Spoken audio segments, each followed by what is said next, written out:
Okay, everybody, we are at a Veterans Appreciation Luncheon in Hawthorne at the 43rd District, and so we're supporting Joe Collins here, and you can see Joe is running around talking to the veterans.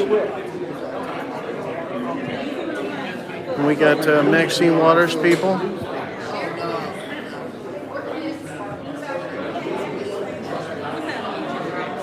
It's all good. Did you go eat? No, I haven't. You know what? I don't eat spaghetti anymore. I'm trying to be healthy. I want to turn back the clock. No, me too. So we're here. This is Michaela Benso. She runs Veterans in Pain. We're about to hear from her. So stick around.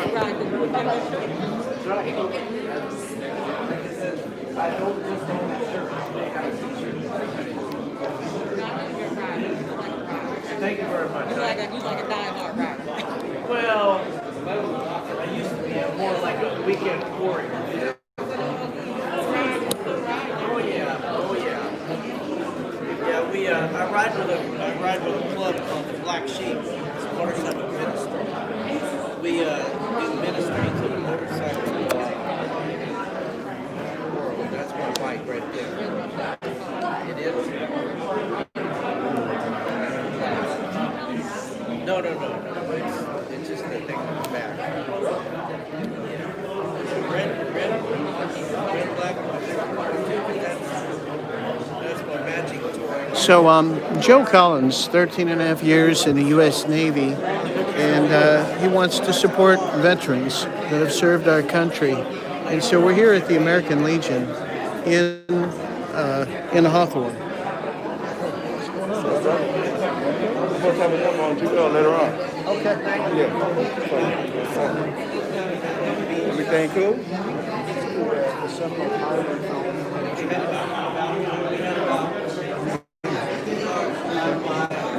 You look good, man. Thank you, brother. Thank you, man. Just came back from the dentist, man. You see what's I see them busters out there. Who? Maxine people? Yeah, I see them busters, man. When I did purpose, because I went out there and was filming them, and they were like, they were telling me they were going to break my camera. I wish they would. I wish they would. Yeah. I said, please do it. I'm a documentary Joe filmmaker. 1 or 2 months ago at David Privacy here. So, You got to tell them whatever they touch on yours, they're going to be touched. More than just their pockets. exactly. Straight up. Do what you do. Exactly. Hey, Bree. How you doing, honey? Looking beautiful, honey. I do not.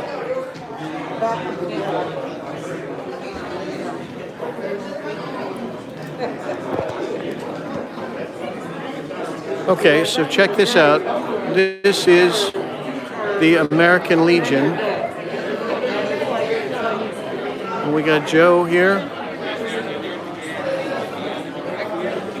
And if you look outside, we're going to go outside real quick. We're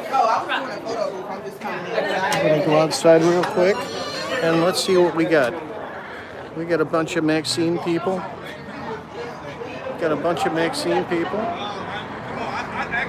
There we go. Maxine Waters is so worried about this election that she is sending her people now to stalk Joe Collins. I mean, does that tell it all? She is stalking Joe Collins. And so, here we go.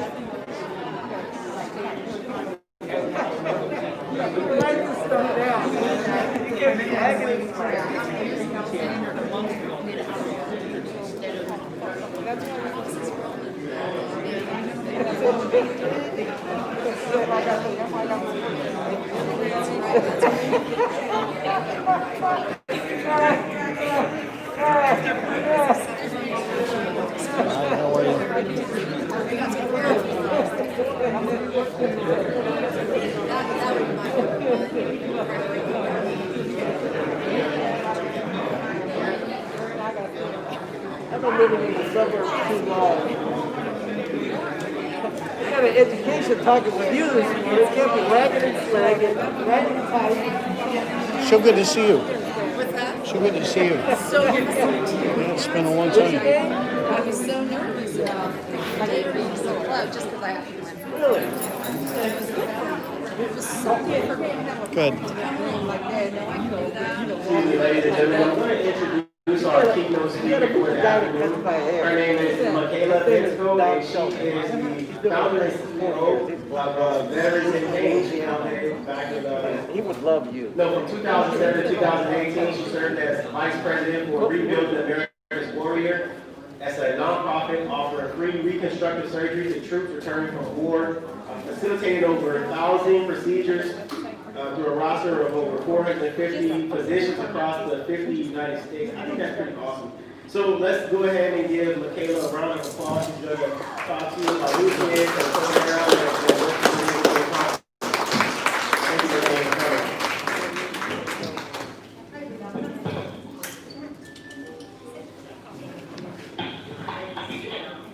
Hi, hello. Joe, can we move this a little closer this way, or is that full this time? I can talk back. All right. Yeah. Hi, everybody. Hi, I'm Michaela Bensko. I go by Nick. It's a long, rambling story. I want to preface by saying, I know I'm preaching to the choir on this, but it's a hell of a choir to preach to. So, forgive me for anything you may already know or have experienced, but I think it's important to reiterate these things in our own church. So I'll start with the fact that I'm angry, very angry person, because of the state in which our veterans are being left in regard to health care, or should I say the lack of access to. They can say that they provide all of these things regarding pain. One of the biggest issues facing our veterans right now is chronic pain is a highly specialized, centralized systemic disease of the nervous system that's highly misunderstood within the VA system, mostly because they don't offer a diagnosis for chronic pain logistically, and nor do they offer a coding for anything to be processed as such. The limitations within the VAs are whether or not they even have a chronic pain specialist or employer, and if they do, then the individuals who are making the decisions as to whether or not somebody is approved or denied to be able to even see a physician to move forward in the process of diagnosing any type of chronic pain is usually done by those who are administrators, and they're not physicians, but administrative personnel. So it makes it very difficult. They don't know the veterans themselves. The turnover at the VAs is very, very high. I'm not here to bash the VA in any sense. I think that it was built to serve some pretty major functions that are being utilized. They employ over 335,000 people in our country. But what we want to bring to light is this chronic pain aspect of it. So what I'm doing now started in 2018 when I left Rebuilding America's Warriors, which was founded by my family, and it was due to a personal incident. So the tables kind of turned for me after being VP of Rebuilding America's Warriors. And in 2011, I had an accident of my own. I was unloading the groceries from the back of my car, and as I bent down to pick up my last bag, I pushed the button inside the trunk for the tailgate to close. And as I was standing up and it was coming down, the corner of it lodged within my temple. Absolute perfect storm, probably one of a million billion chance, not sure. The doctor certainly hadn't seen it before. And it completely inverted my cervical spine. And with the power of it that was coming down, it didn't have the sensitivity of the release mechanism. So I went down and twisted and flew out at a tender level, we call the eggshell theory, of the disc, my lumbar spine. So that being said, this is very common. These types of results in chronic pain conditions are common with our veterans as well. And I learned this by bringing together a coalition of our veterans from Rebuilding America's Warriors and having discussions about this. So due to any type of surgery or even blunt injury, you can end up with what is called complex regional pain syndrome. I'm not sure if you've heard of it. It's CRPS. So that is a disease, centralized systemic autoimmune disease, reaction of inflammation within the body, causing what they call the suicide disease.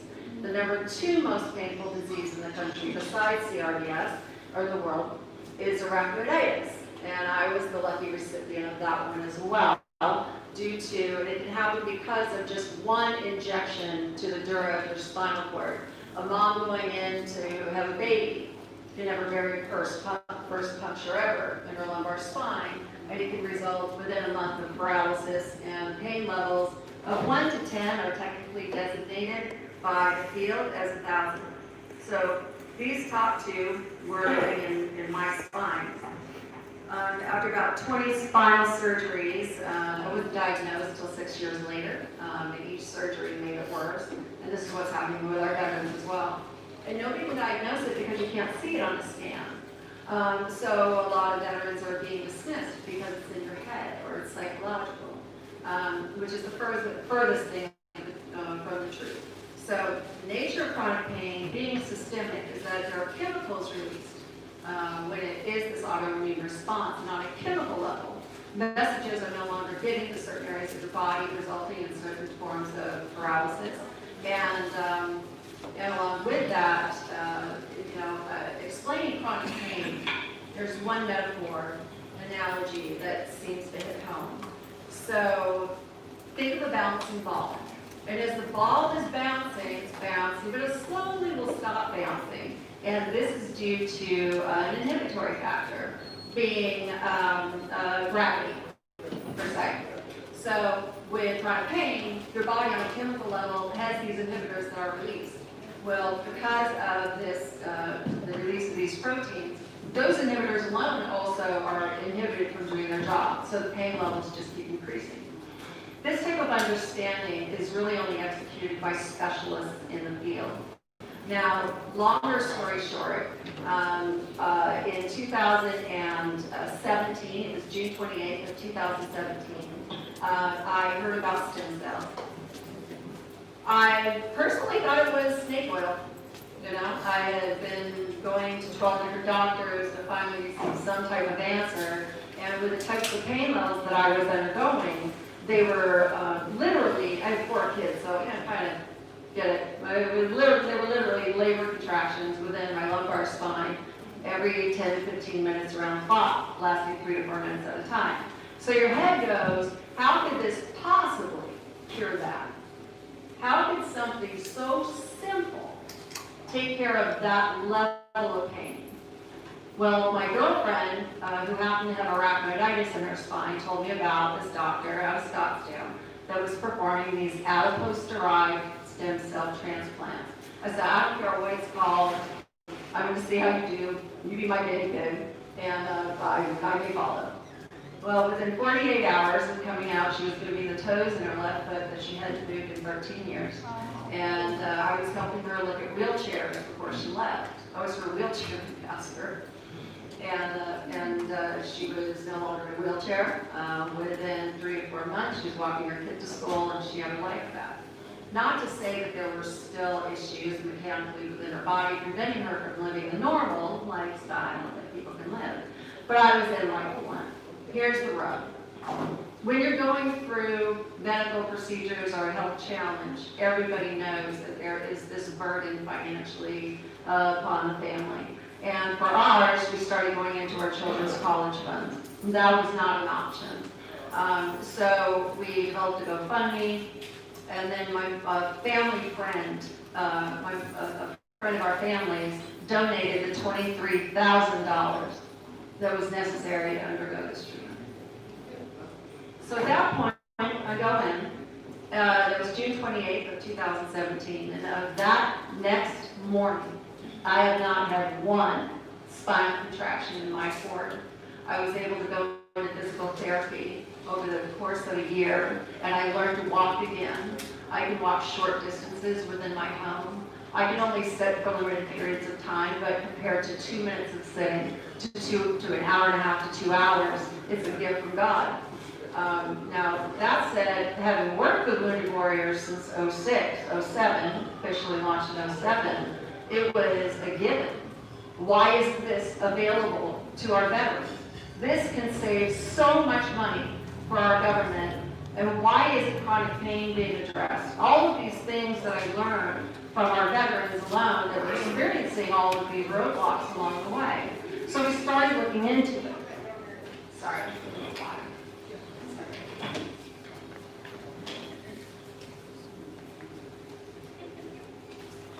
And the physicians that were working at the VA, oddly enough, many of them were trying to get PRP, they were trying to get these regenerative solutions into the VA, but facing roadblocks everywhere they turned. Why? Well, one of our physicians that ended up coming, so I founded Veterans in Pain, the VIP, Veterans in Pain, veteransinpain.org. And what we do is we facilitate orthobiologic and alternative solutions for veterans suffering from chronic pain.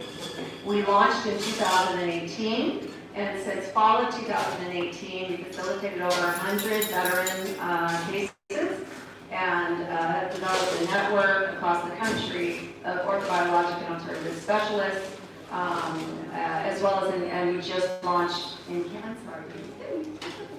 And we just launched in Canada as well. So we're opening our international branches due to the inability of international veterans having limited access to pain relief as well. Now with this said, we just had the honor of bringing on Dr. David Shulkin, the Ninth Secretary of Veterans Affairs, to our advisory council. And throughout this process, we learned a lot about burn pit and toxic exposure. So I'm sure you all have heard of this and have followed it. For those that may be visiting or may not be aware, burn pit exposure is from, you think of 9/11 for a second, and you think of Ground Zero and the first responders, right? John Stewart, he spoke to Congress about the effects that jet fuel and these toxic chemicals were having on our first responders. Now let's take that and translate it to Iraq, being deployed to Iraq. And you can have 10 acres around of burn pits. Burn pits were existing, they're pre-existing already in the fields. However, when we developed our encampments, it became our job, our servicemen and women, it was their job to now man these burn pits without any type of protection whatsoever. Not only were our veterans manning these burn pits filled with furniture, weaponry, toxic chemicals, chemical waste, nuclear waste, anything you can imagine, they burned in these huge pits. And so not only were we manning them, but our encampments were within the vicinity of them. There's an organization called burnpits360.org, and we have officially partnered with them as well. 10 years ago, its founder, Leroy Torres, had suffered the repercussions of working these burn pits, which can result in systemic issues such as cancer, lesions on your brain. It makes it look like you have a TBI. Doctors don't understand why. It doesn't look like you have a TBI when you've never even had a concussion. Lesions throughout their body, especially within their lungs, low oxygenation levels, sleep apnea, heart rates going up to 300, and very often at rest at 150 to 200. Why is the body not being able to regulate these involuntary functions that it's supposed to? Well, these toxic chemicals are not only inhaled, but they're distributed throughout the body on a systemic level. Again, we're talking about inflammatory factors within the body that cause these conditions that these men and women are suffering from. We have a veteran right now in our program who has external lesions, dermally, all across his body, and they stop where his boot starts. So it's exposure to the air, as well as inhalation of these properties, where they breathe them in. So if you think about systemic toxic exposure or toxicity within the system, you can't discuss that without how that also affects the brain. So anything that goes through your body and your blood flow will also reach the brain. So now you're dealing with inflammation within the brain that's also causing scar tissue to develop because of the inflammation. So you have men and women that have never, maybe they haven't seen anything that's been traumatic during their deployment, but they were sleeping within this quality of air, and now are being treated psychologically for these conditions of PTSD because they've had brain scans which clearly show that there's been a TBI or PTSD. So unbeknownst to them, it's like looking at a broken leg and wishing it well and expecting it to heal. These are very mechanical issues within the body. So when you're speaking about offering something such as orthobiologics, I really want you to refrain from thinking about stem cells in particular. Stem cells are only a very small part of orthobiologics. So we're going to go with regenerative medicine. There are many procedures that you can do systemically within IRB studies and protocols where it is regenerative properties that are being utilized, right? So you can have thousands of hyaluronic acids and proteins and growth factors in certain injections that have nothing to do with stem cells. I want to preface with that as well, so that when we're discussing it, we're not leaving today thinking that stem cells are the answer, but it's a field in which different modalities reside that can help with this healing. So in building our physician network as well, 9 out of 10 of the civilian physicians that I was speaking to had never heard of burn pit and didn't understand toxic exposure, when the field of orthobiologics is exactly where those solutions reside.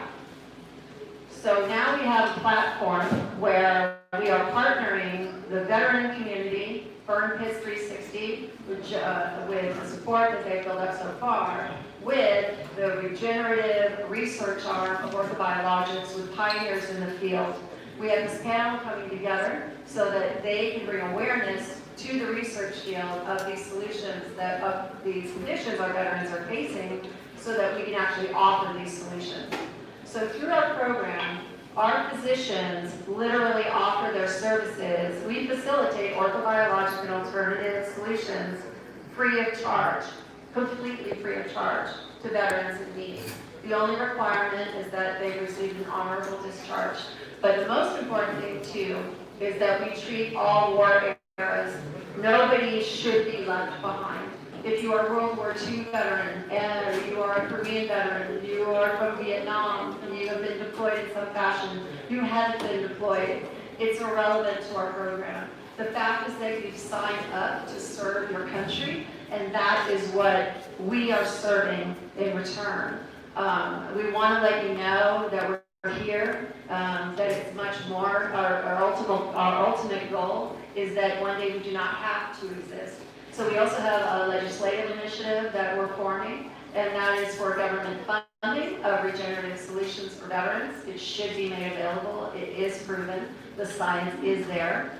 It's select forms of the science that have found to be very effective.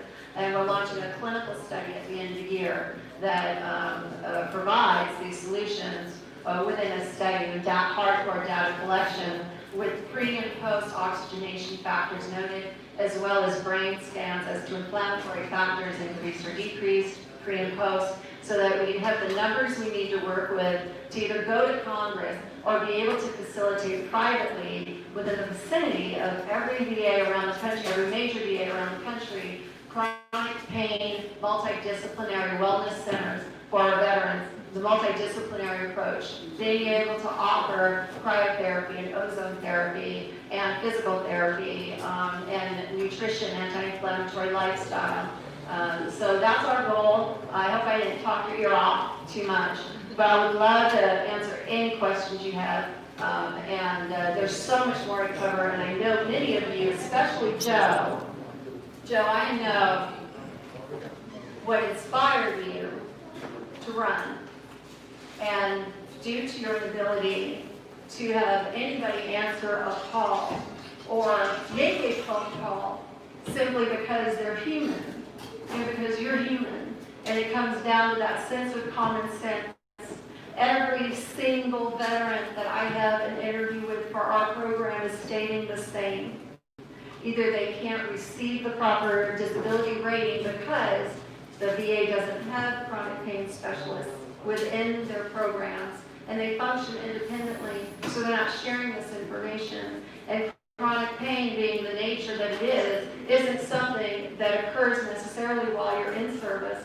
It can be something that occurs gradually over time, over 250 parachute jumps, over one basic training session, and then 20 years later, 10 years later, what would have kicked off when you're 65 as far as degeneration occurs, starts occurring when you're 30 or when you're 40. So our goal is to take care of Joes around our country, and hope that everybody else becomes fully aware of the sacrifices made with quality of life for our veterans, and that they're heard. And that's the least that we can ask for today. So thank you so much for having me here. I really appreciate it.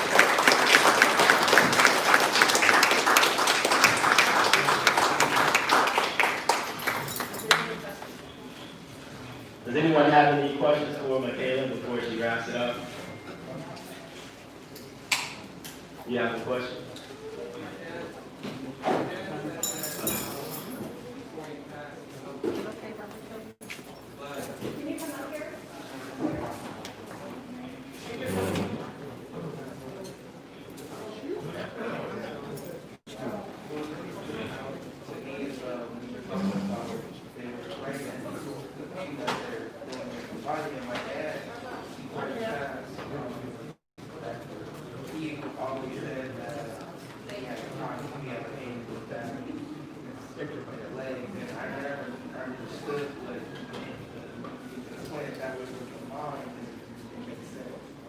So, do you think that maybe that with that stem surgery, maybe he could have gotten through that, or maybe you should fix whatever else he can do?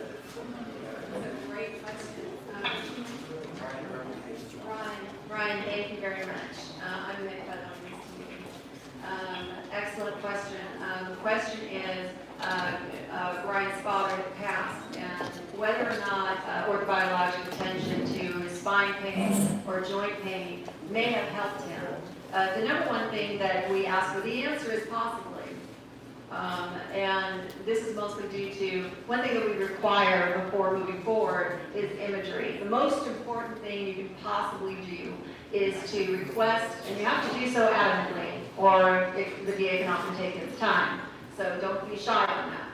But to request imagery of the areas which are affected, whether it's your spine, your right knee, your left knee, no matter what it is, current imagery from the last 12 months is your key to a physician being able to state whether or not you are a candidate for orthobiologic solutions. There's different protocols for different conditions. The physician understands all that.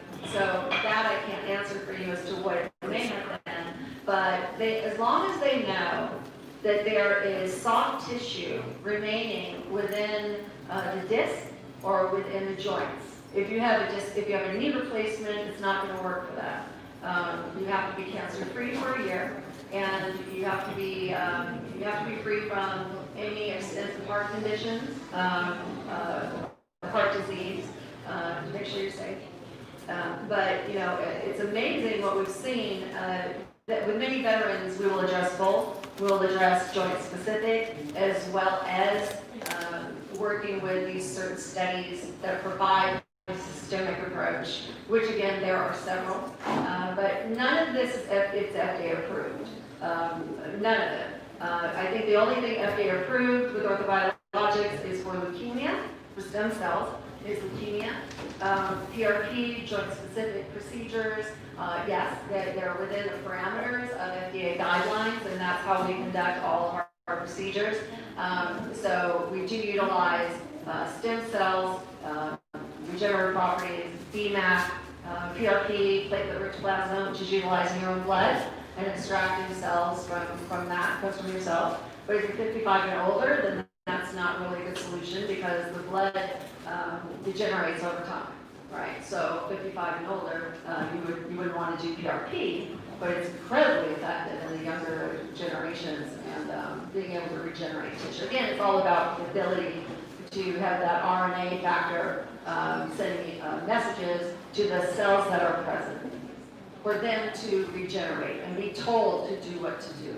But these properties in and of themselves don't create anything. So you have to look at the veteran or the patient holistically and also provide the multidisciplinary support system post-op that we do. So we partner with Core Health, which is an online physical therapy platform for free for physical therapy afterwards, as well as nutritional support and neuromodulation devices such as H-Wave. They're all effective in promoting blood flow and oxygenation, hyper wellness clinics, those types of things. So number one, it's really important to clarify, it's number one thing. It's number one procedure that gives you the best optimal results, right? You have to attack it at several levels. But I hope that answers your question. You have a question?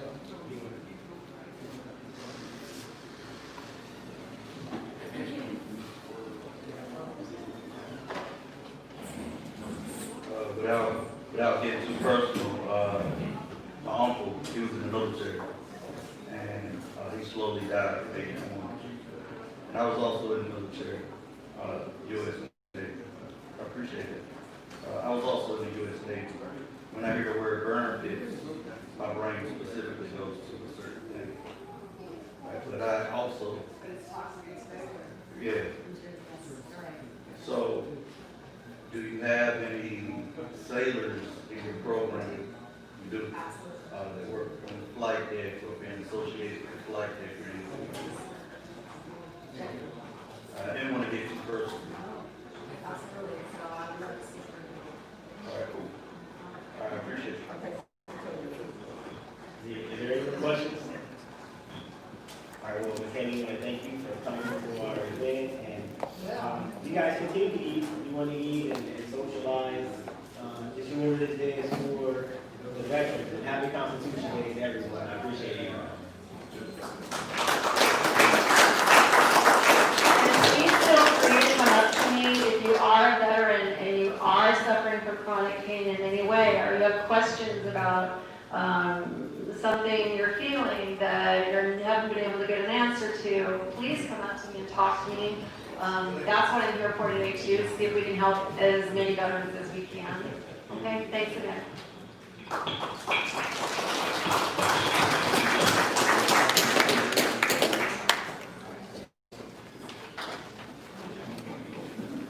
All right, so we're gonna. There's also a photo booth right outside. If you guys want to take pictures, feel free to take pictures outside. And actually, when you got people holding up something, you can take pictures of them too. It's completely up to you. But, all right, God bless you guys.